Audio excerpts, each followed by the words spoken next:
darle la bienvenida en los estudios en Quito a Juan Carlos Ceballos, ministro de Salud. Ministro, buenos días, bienvenido a nuestro programa. Buenos días. Bueno, ya lo decía en el saludo, hasta el corte enviado por la información oficial, por la cartera de salud el día de ayer, pues se reportan 153.289 casos positivos de COVID-19 en el país en lo que vamos de esta pandemia. ¿Cuál es la situación actualmente? ¿Cómo podría evaluarla si es que el número de casos que se van dando día a día va dentro de lo establecido, programado en el crecimiento del COVID-19 en el Ecuador?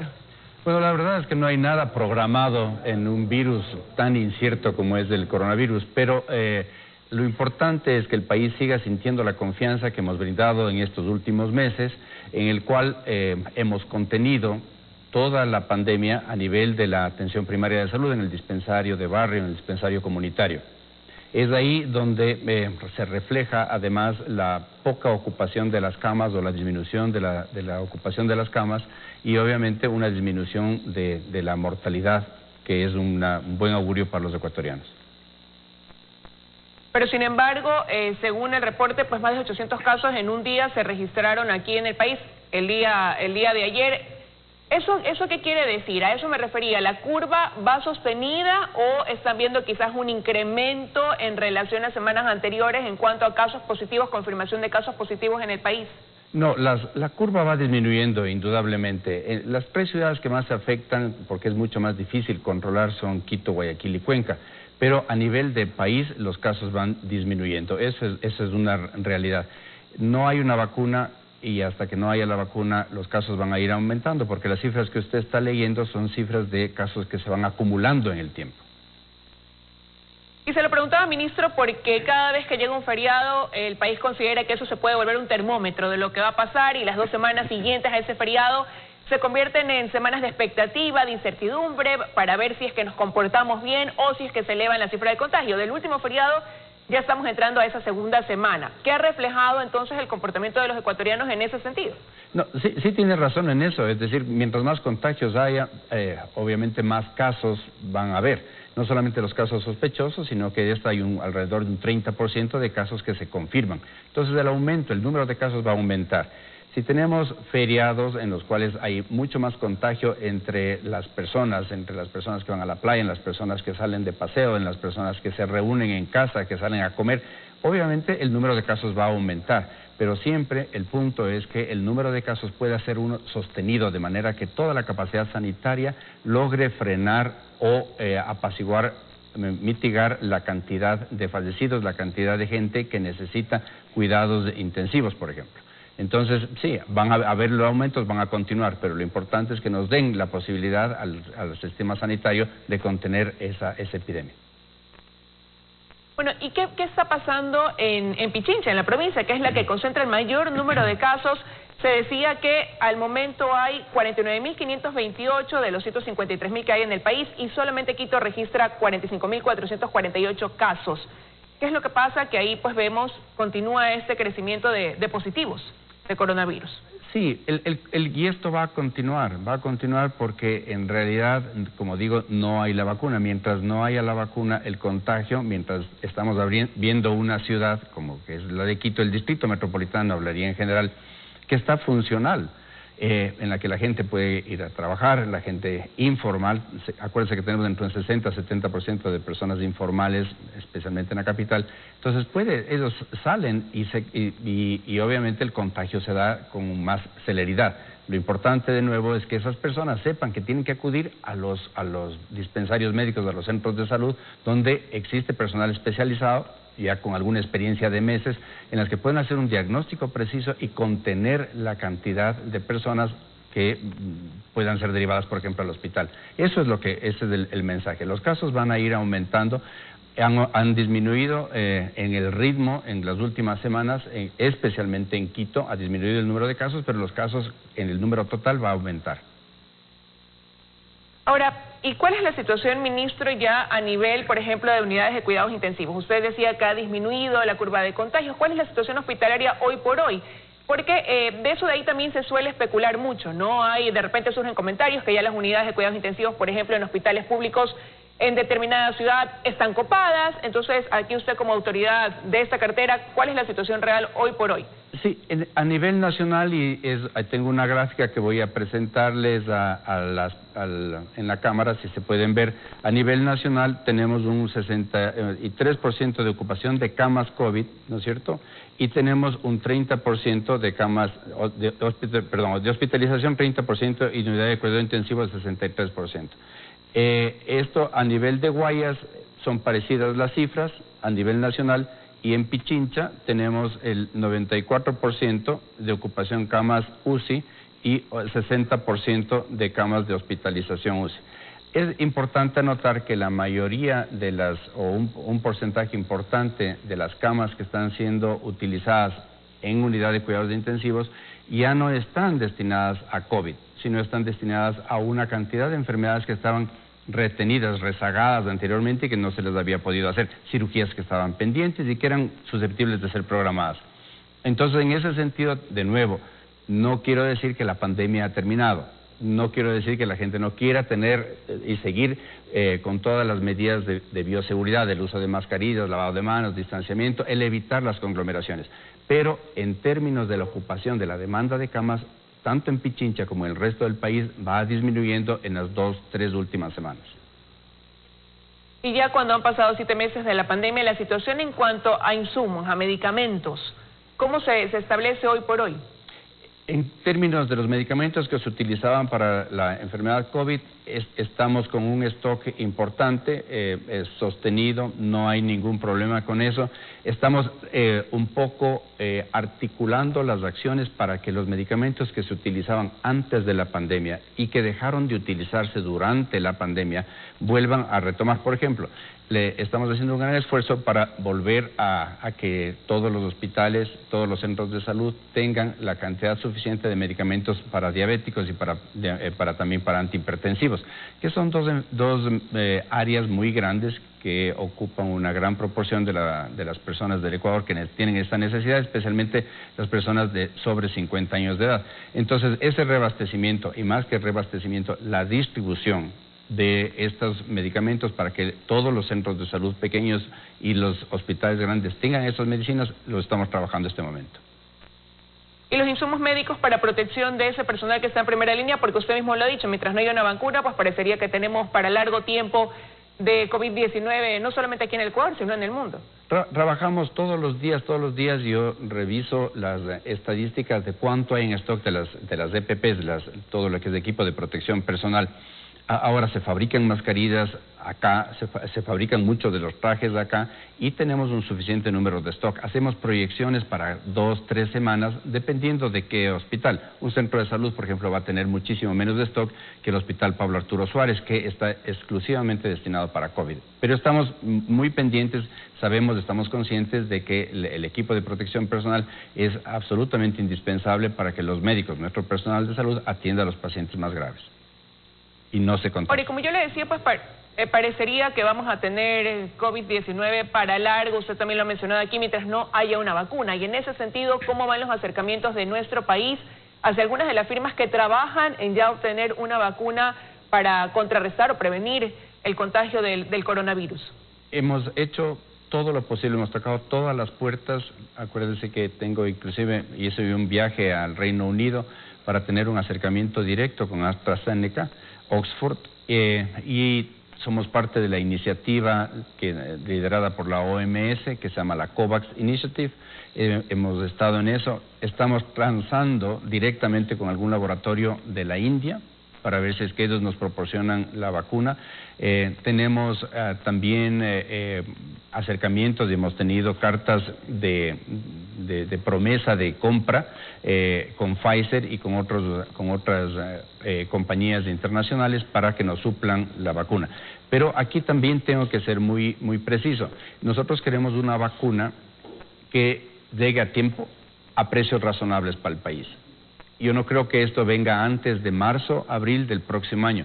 Y es por eso que lo que usted iniciaba con justa razón decía, miren, no tenemos que bajar los brazos, tenemos que trabajar porque hay 5 o 6 meses más de que esto va a continuar en las mismas condiciones.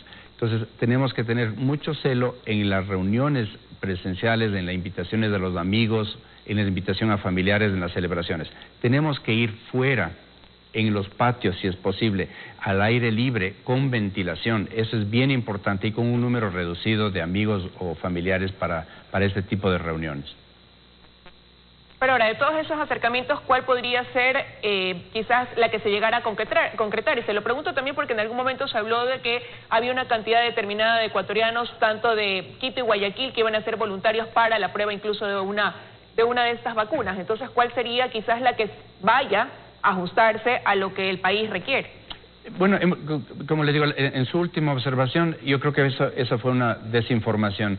El listado viene para pacientes en la fase 4, es decir, una vez que se ha administrado la vacuna, hay voluntarios que quieren ver el seguimiento luego de la administración de la vacuna, lo que se llama la fase 4, y eso va a durar un par de años. Para eso son las listas, que no se interprete como que las listas ahora que se están recogiendo, y como digo, con desinformación, sirvan para aprobar la vacuna. Eso no ha pasado en ninguna población del Ecuador, eso no tenemos conocimiento de que haya sucedido. Sin embargo, como les decía, existen 2 o 3 compañías, respondiendo a la primera parte de su pregunta, que son importantes. La primera con AstraZeneca Oxford, la segunda yo diría con Pfizer, y hay algunas otras más que también estamos empujando para que recibirlo a tiempo y recibirlo a precios razonables.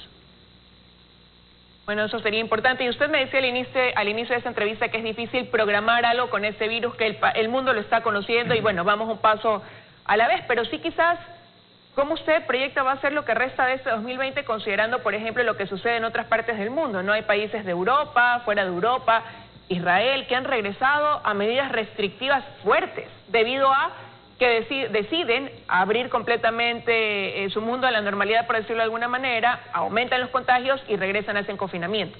Estamos preparados para esto. Yo creo que también debo reconocer la responsabilidad de algunas de las comunidades de las poblaciones en el Ecuador. El uso, por ejemplo, prácticamente 99% de las personas o más en el país usan mascarilla cuando salen. Esto no sucedió, yo no vi esto en Berlín, yo no vi en Madrid, ni tampoco lo vi en el Reino Unido. Y estas son las consecuencias, para citar 3 ejemplos. Ahora la siguiente fase va a ser de estos brotes leves que nos van a dar la oportunidad con las condiciones sanitarias, como explicaba, que tenemos para retener, para mitigar estos contagios. Pero que no se crea que esto ha terminado, esto tenemos todavía 5 o 6 meses de trabajo. Ahora, y doctor, ¿y qué hay en cuanto a la inmunidad? Porque ese es otro tema que preocupa. Si bien es cierto, no se han escuchado casos masivos de personas que tuvieron su contagio quizás marzo o abril y que ahora los vuelven a tener, sí hay casos en los que se ha dado una reinfección de coronavirus. Estamos aprendiendo del virus. Al principio yo muchas veces dije que no teníamos la suficiente evidencia como para saber que había reinfecciones, hasta cuando se comprobó que sí, en el Ecuador han habido varios casos de reinfección. Estos casos que han sido en el Ecuador y que nosotros los hemos monitoreado muy de cerca, son casos que provocan unas reacciones muy leves. Entonces no es de preocupación desde el punto de vista de salud pública y tampoco, como ustedes bien lo anotan, no han sido masivos. Son casos esporádicos que sí se han reinfectado. Ahora, ministro, bueno, como usted ya lo ha dicho, aquí la clave de todo será también el comportamiento de cada uno, ¿no? De poner de nuestra parte, cumplir las medidas de bioseguridad. Mientras no haya una vacuna, pues definitivamente tenemos que convivir con este coronavirus y eso es importante resaltarlo. Quisiera preguntarle sobre otros temas que tienen que ver con la cartera de salud, y uno de esos es cómo avanza el tema de poder determinar la situación real de la falsificación de los carnets de discapacidad. Es un tema que fue denunciado ya hace algún tiempo, que no logra verse una solución en el camino, hay un entrampamiento ahí judicial. ¿Cuál es la situación hoy por hoy? Bueno, hay que entender primero que esto comienza en el 2003.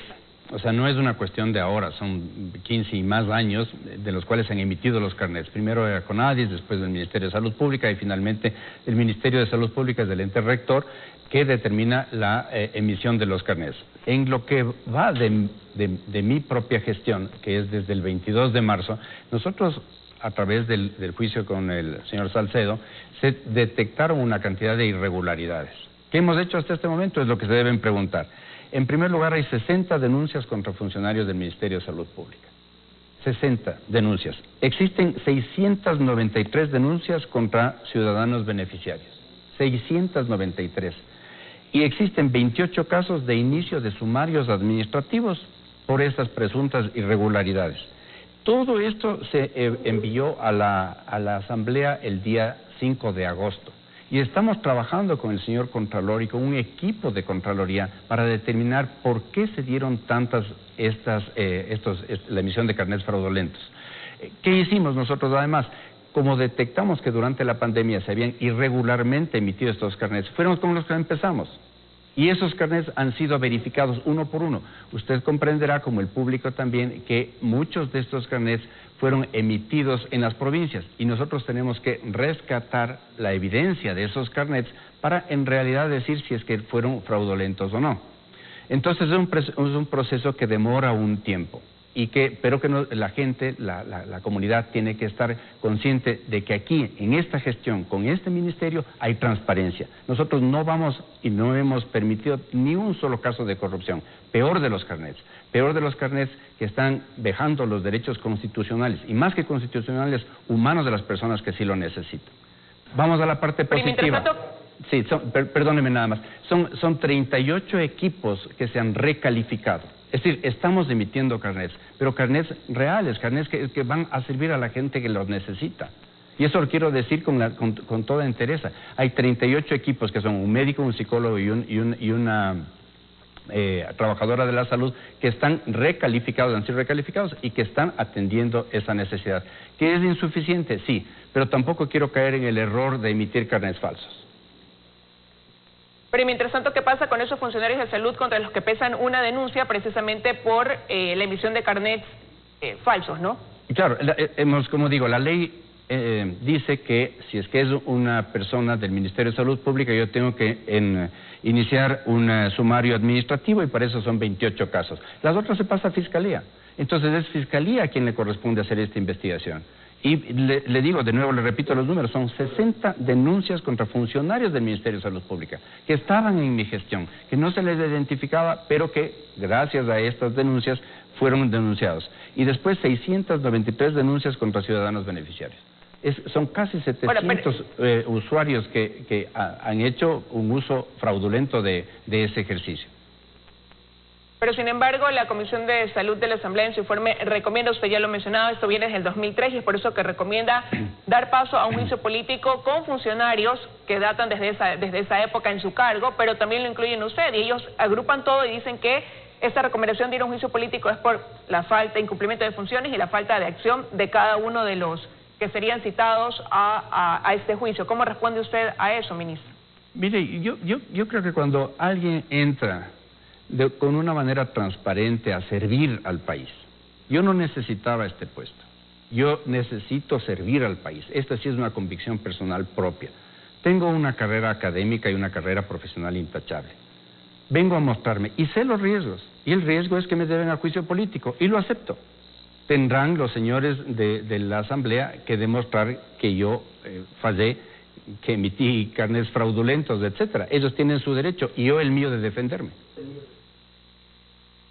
Bueno, quiero agradecerle con esto de aquí, ministro, que nos haya acompañado esta mañana aquí en los desayunos de 24 horas, ampliando los detalles de cómo está la situación del COVID-19 y también, bueno, aclarando también algunos puntos en torno a esta situación de la emisión de los carnets fraudulentos y cómo se está avanzando en este tema que también preocupa al país. Gracias por haber estado con nosotros. Encantado, muchas gracias a usted.